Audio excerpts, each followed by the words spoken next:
Mei Zwiebelmädchen von Paul Münch. Von Zeeskämine vor der Pals, da kummt e Zwiebelmädchen als zum Wochenmarkt auf Lautra.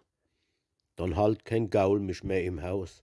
Dann muss ich auf den Markt hinaus, kann kei Sekund mehr zautre, mit sellem Met zu plaudre. Grad gehn i wer von der Kersch, da steht's als mit seinem Zwiebelberg und ruft wie des so üblich. Allah, ihr Leid, was wollt ne hau? Kraut, Zwiebele, Knoblauch und Marau und zarte Gellerrieblich, was schmecken die so lieblich? Aus dem sein Meilche klingt es her, wie Musik aus der Kirche der, mich packt's unwiderstehlich.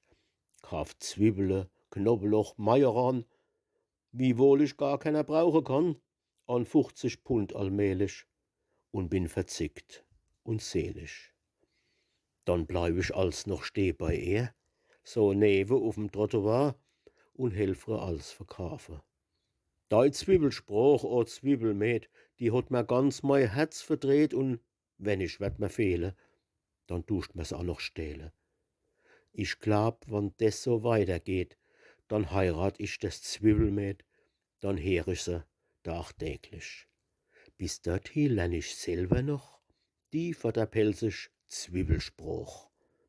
Die Lieb macht alles möglich, des gibt de Glück unsäglich.